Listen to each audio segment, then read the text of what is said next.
पलीकडे येतो सर.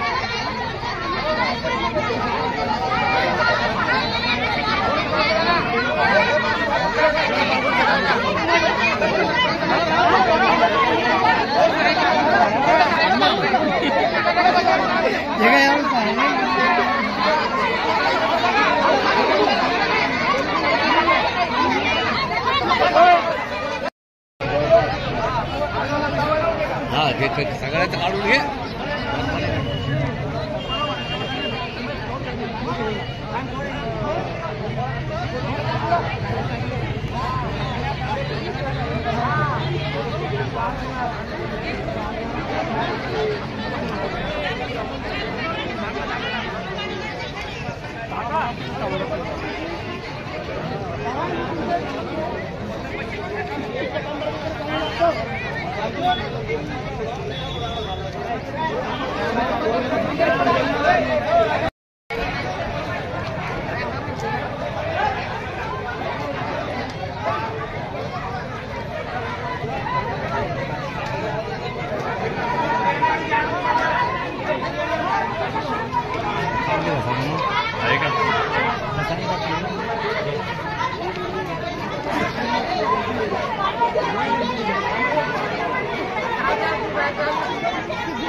आलो पैसा द्याला नाही.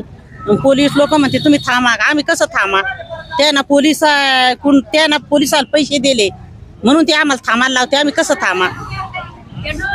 त्याच्याकरता आम्ही इथे येईल. पवन भगवान बिलगे राहणार जवखडा ठोंबरे हा इथलचा व्यापारी. मी बामखेडा येथील रहिवाशी. मी ह्या व्यापाऱ्याला सोयाबीन मक्का कापूस हा माल दिलेला आहे. 6 महिन्यापासून हा व्यापारी म्हणतो आता थांबा, आता देतो, मग देतो.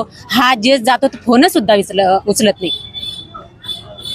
यानं अशी पाळी आणली की शेतकऱ्यावर आम्ही फाशी घ्या का? आमचा माल द्याला ना आम्ही फाशी घ्या का? पेरणी करा, काय करा? आम्ही शेतकऱ्यांना का आत्महत्या करा? मुलाबाळाचं ऍडमिशन आज आम्ही पैसे घेतल्याशिवाय घरी जाणार नाही. पैशासाठीच आम्ही इथे येईल. सुनीता दिनकर कोंडके. कापूस आमचा 30 क्विंटल कापूस आहे. 77चा भाव आहे. सोयाबीन आहे 84 भाव आहे. 25 क्विंटल सोयाबीन आहे आमची. 2 वर्षापासून म्हणतो देतोय देतोय, अजून काही देत नाही. नुसतं दिवाळीला म्हणे देतो, पोराचं लग्न झालं तरी पण नाही. 4 लाख रुपये लोकांकडून याजाने काढले आम्ही, मग अजून पण देत नाही. आज आता आम्हाला पैसेच लागतील.